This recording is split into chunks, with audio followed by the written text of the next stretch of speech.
बिस्मिल्लाहिर्रहमानिर्रहीम। अस्सलाम वालेकुम व्यूअर्स। पिछली वीडियो में हमने ऑर्डर 8 के रूल 6 को कवर कर लिया था जो कि सेट ऑफ से मुतालिक था। आज की इस वीडियो में हम ऑर्डर 8 के रूल 1 to 5 और 7 to 10 को डिस्कस करेंगे जो कि general rules of return statement से मुतालिक हैं। वीडियो शुरू करने से पहले मैं आप व्यूअर्स को बताता चलूं कि अगर आप कोड ऑफ सिविल प्रोसीजर से मुतालिक मेरी दूसरी वीडियोस देखना चाहें तो आप मेरे चैनल पे मौजूद कोड ऑफ सिविल प्रोसीजर के नाम से प्लेलिस्ट को वॉच कर सकते हैं, जिसका लिंक मैं इस वीडियो की डिस्क्रिप्शन में भी दे दूंगा। जैसा कि आपने सीपीसी के सेक्शन 26 में पढ़ा कि कोई भी सूट उस वक्त इंस्टीट्यूट होता है जब उसको अदालत में पेश किया जाता है। Every suit shall be instituted by the presentation of a plaint। और इस सूट का जवाब जब डिफेंडेंट यानी कि मुद्दाले या मुद्दालेहम अदालत में पेश करते हैं, अपने जवाब में वो मुद्दई के मौक़िफ़ को तस्लीम भी कर सकते हैं, डिनाई भी कर सकते हैं, या मुद्दई के मौक़िफ़ को किसी ख़ास हद तक तस्लीम कर सकते हैं, उसके किसी हिस्से को डिनाई कर सकते हैं। और डिफेंडेंट जो डिनाई करता है वो स्पेसिफिक होना चाहिए, वो अवेसिव नहीं होना चाहिए। ये सब हम बारी बारी इन जनरल रूल्स में जो कि रिटर्न स्टेटमेंट से मुतालिक हैं इसमें पढ़ेंगे। तो रिटर्न स्टेटमेंट क्या होती है? रिटर्न स्टेटमेंट एक ऐसी तहरीर होती है, एक ऐसा लेटर होता है जिसमें मुद्दाले या मुद्दालेहम मुद्दई या मुद्दियान के कही हुई बातों का जवाब देते हैं। ऑर्डर 8 के रूल 1 में बताया गया है कि जो डिफेंडेंट है वो समन मिलने के बाद जब पहली तारीख पेशी होगी उस वक्त या उससे पहले कोर्ट में अपने डिफेंस से मुतालिक रिटर्न स्टेटमेंट पेश करेगा। यानी कि जब दावा दायर होता है और डिफेंडेंट को समन मिलता है और समन की तामीर के बाद उसको चाहिए कि वो मुकर्रर तारीख पर या उससे पहले अदालत में अपना जवाब दावा दाखिल करे। इसके प्रोवाइजो में बयान किया गया है कि आम तौर पर जो अदालत है वो रिटर्न स्टेटमेंट को दाखिल करने के लिए 30 दिन से ज़्यादा का टाइम नहीं देगी। इसके अलावा इसके प्रोवाइजो में ही बयान किया गया है कि अदालत 2 तारीखों से ज़्यादा तारीख जवाब दावा दाखिल करने के लिए नहीं देगी। यानी कि अगर किसी शख्स ने पहली पेशी पर पेश होकर मोहलत मांगी कि उसका जवाब दावा रिटर्न स्टेटमेंट तैयार ना है या किसी और वजह से उसको मोहलत दी जाए, तो अदालत उसको ज़्यादा से ज़्यादा 2 पेशियाँ और दे सकती है। यानी कि एक पेशी देगी, अगर उस पर भी वो रिटर्न स्टेटमेंट दाखिल नहीं करता तो उसके बाद अदालत उसको मजीद एक पेशी दे सकती है ताकि वो अपनी रिटर्न स्टेटमेंट दाखिल करे। लेकिन इसके प्रोवाइजो में जो बयान किया गया है कि 30 डेज के अंदर उसने रिटर्न स्टेटमेंट दाखिल करनी होती है। यानी कि या तो वो 30 डेज के अंदर दाखिल करे या फिर अदालत उसको ज़्यादा से ज़्यादा 2 पेशियों की मजीद मोहलत दे सकती है। रूल 1 के प्रोवाइजो को आप लिंक कर सकते हैं रूल 10 से। रूल 10 में बयान किया गया है procedure when party fails to present return statement called for by the court. यानी कि जब कोर्ट ने रिटर्न स्टेटमेंट मांगी हो और कोई पार्टी रिटर्न स्टेटमेंट दाखिल करने में फेल हो जाती है, तो ऐसी सूरत में क्या होगा? उस टाइम के अंदर पार्टी रिटर्न स्टेटमेंट दाखिल नहीं करती जो कि कोर्ट ने टाइम फिक्स किया था या कोर्ट ने जो टाइम परमिट किया था। तो ऐसी सूरत में क्या होगा? The court may pronounce judgment against him और make such order in relation to the suit as it thinks fit. यानी कि सूरत हाल में कोर्ट इसके खिलाफ जजमेंट प्रोनाउंस कर सकती है या फिर कोई ऐसा ऑर्डर जारी कर सकती है जो कि कोर्ट उसके दावे से मुतालिक बेहतर समझती हो। यानी कि अगर कोर्ट बेहतर समझती हो कि दावे से मुतालिक कोई ऑर्डर जारी किया जा सकता है, कोई जजमेंट दी जा सकती है, कोई डिग्री जारी की जा सकती है, जो भी कोर्ट बेहतर समझे वो कोर्ट के पास इख्तियार हासिल है कि वो कर सकती है। रूल 1 से मुतालिक हाई कोर्ट अमेंडमेंट्स हैं जो कि लाहौर हाई कोर्ट लाहौर ने की।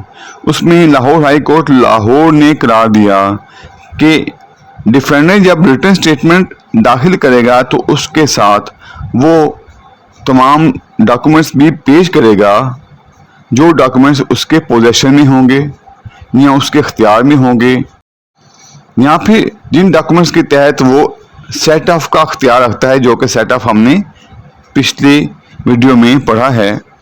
अगर वो सेट ऑफ का इख्तियार रखता है, वो सेट ऑफ क्लेम करता है, तो ऐसी सूरत में वो उससे मुतालिक अपने डॉक्यूमेंट्स अदालत में पेश करेगा। और अगर सूरत हाल ऐसी हो कि वो रिटर्न स्टेटमेंट दाखिल ना करे, तो फिर भी वो अगर रिटर्न स्टेटमेंट दाखिल नहीं करता तो वो ये डॉक्यूमेंट्स अदालत में पेश करेगा। और अगर डिफेंडेंट अपने डिफेंस से मुतालिक किसी एविडेंस पर रिलाई करता है तो वो उस एविडेंस से मुतालिक जो डॉक्यूमेंट्स होंगे उनको वो अपनी जवाब दावा के साथ मुंसलिक करेगा, जो कि लिस्ट होगी उसके साथ, उसके ऊपर तहरीर करेगा, जैसा कि नमूना फहरिस्त दस्तावेज़ात होता है, उसके ऊपर वो ऐसे डॉक्यूमेंट से मुतालिक तहरीर करेगा जिनके ऊपर वो रिलाई करता है और जो वो वक्त शहादत अदालत में पेश करना चाहता है। लेकिन अगर सूरत हाल ऐसी हो कि डिफेंडेंट अदालत में रिटन स्टेटमेंट दाखिल ना करे, तो ऐसी सूरत में अदालत उसको मज़ीद 10 दिन का टाइम दे सकती है कि वो अदालत में ऐसे डॉक्यूमेंट्स पेश करे जिस पर वो इन्हिसार करता है और जिसको वो अदालत में वक्त शहादत पेश करना चाहता है। लेकिन अगर ऐसे दस्तावेज़ात हों जो कि मुद्दई के विटनेस पर क्रॉस एग्जामिनेशन के लिए इस्तेमाल होते हों, या फिर जो कि वक्त शहादत विटनेस को इसलिए दिए जाते हैं ताकि वो अपनी मेमोरी को रिफ्रेश करे, तो ऐसे डॉक्यूमेंट से मुतालिक इस रूल का इतलाक ना होगा। यानी ऐसे डॉक्यूमेंट को फहरिस्त इन्हिसार में तहरीर करना ज़रूरी ना है। अगर सूरत हाल ऐसी हो कि डिफेंडेंट ने अपने जवाब दावा के साथ जो फहरिस्त होगी, फहरिस्त इन्हिसार, उसमें ऐसे डॉक्यूमेंट का जिक्र ही ना किया हो, तो ऐसी सूरत में क्या होगा? ऐसी सूरत में अगर वो बाद में एविडेंस के मौके पर ऐसे डॉक्यूमेंट को पेश करना चाहता है तो वो अदालत से बाकायदा तौर पर इसकी इजाज़त तलब करेगा, और अगर अदालत मुनासिब समझे तो वो इसको इजाज़त दे सकती है। तो ऐसी सूरत में वो ऐसे डॉक्यूमेंट को वक्त शहादत अदालत में पेश कर सकता है। रूल 2 में बयान किया गया है कि डिफेंडेंट को चाहिए कि वो अपनी प्लीडिंग में ऐसे नए फैक्ट्स को भी दर्ज करे जिसके तहत ऐसा जो दावा है वो मेंटेनेबल ही ना हो, या फिर ऐसे फैक्ट्स इस बात को शो करते हों कि जो ट्रांजैक्शन है वो या तो वाइड है या वाइडेबल है। इसके अलावा डिफेंस से मुतालिक जितनी ग्राउंड्स होंगी वो भी डिफेंडेंट अपनी प्लीडिंग में तहरीर करेगा।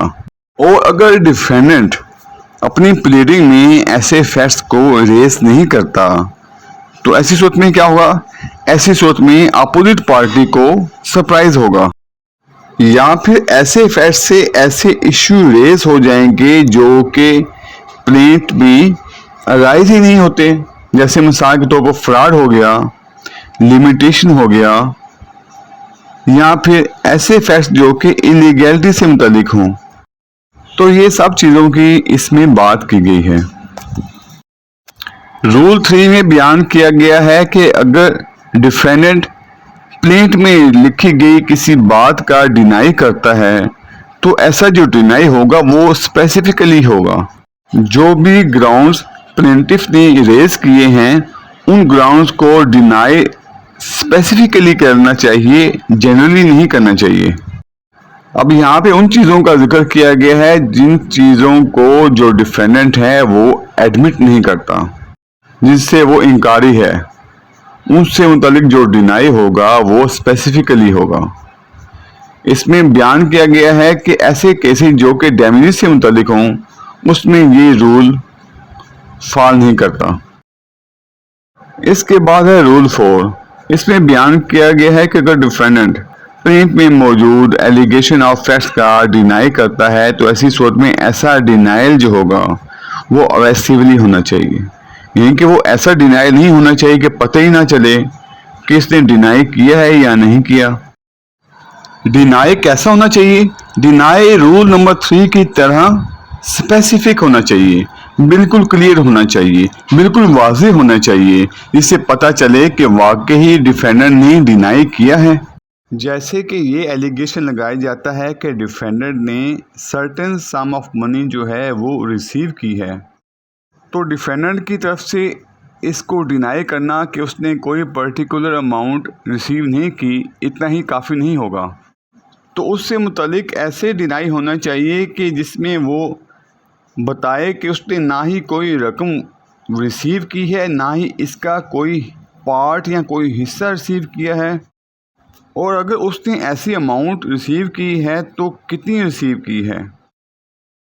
رول 5 میں بیان کیا گیا ہے کہ اگر پلینٹ میں موجود ہر فیکٹ کا ڈینائی اسپیسیفکلی نہیں کیا جاتا یا پھر نیسیسری امپلیکیشن کے تحت نہیں کیا جاتا یا پھر صرف اتنا کہہ دیا جاتا ہے کہ وہ اس کو نہیں مانتا، تو ایسی صورت میں یہ سمجھا جائے گا کہ اس نے اسپیسیفکلی اس کو ڈینائی نہیں کیا اور یہی سمجھا جائے گا کہ اس نے اس کو ایڈمٹ کر لیا ہے۔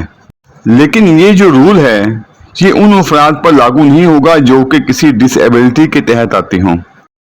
اس کے علاوہ اس کے پروویزو میں بیان کیا گیا ہے کہ کورٹ کے پاس اختیارات ہیں، یعنی کہ اس کے پاس ڈسکریشن ہے کہ وہ ایسے فیکٹس کو جن کو ایڈمٹ کیا گیا ہے، کورٹ یہ کہہ سکتی ہے کہ جن فیکٹس کو ایڈمٹ کیا گیا ہے ان کو پروو کیا جائے۔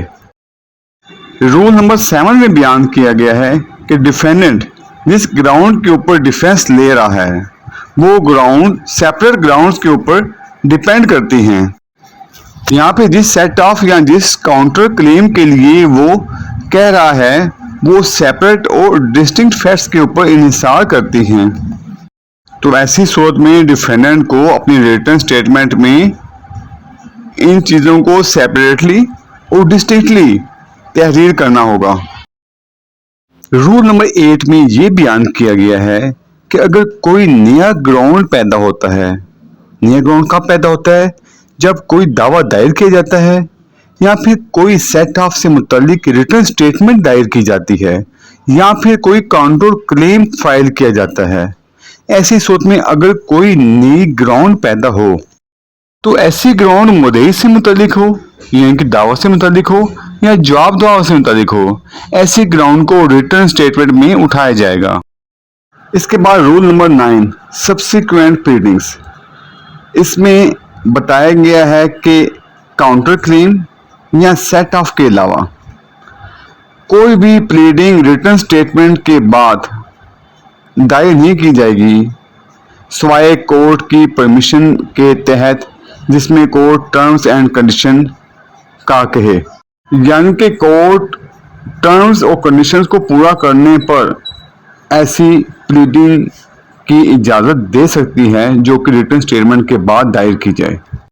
لیکن کورٹ کسی بھی وقت ریٹن سٹیٹمنٹ یا ایڈیشنل ریٹن سٹیٹمنٹ طلب کر سکتی ہے، کسی بھی پارٹی کو کہہ سکتی ہے کہ تم ریٹن سٹیٹمنٹ یا ایڈیشنل ریٹن سٹیٹمنٹ دائر کرو ایسے وقت کے اندر جو کہ کورٹ فکس کرے۔ رول نمبر 10 میں بیان کیا گیا ہے کہ جب کورٹ کسی پارٹی سے ریٹن سٹیٹمنٹ طلب کرتی ہے اور اس مقررہ وقت کے اندر وہ پارٹی کورٹ میں ریٹن سٹیٹمنٹ داخل نہیں کرتی تو ایسی صورت میں کورٹ اس پارٹی کے خلاف، اس شخص کے خلاف ججمنٹ پروناؤنس کر سکتی ہے یا پھر کوئی بھی ایسا آرڈر جاری کر سکتی ہے جو کہ وہ مناسب سمجھے۔ ویڈیوز دیکھنے کا بہت شکریہ۔ آپ سے ریکویسٹ ہے کہ میری ویڈیو کو لائک کر دیں، شیئر کر دیں، میرے چینل کو سبسکرائب کر دیں اور بیل آئیکن کو پریس کر دیں۔ اللہ حافظ۔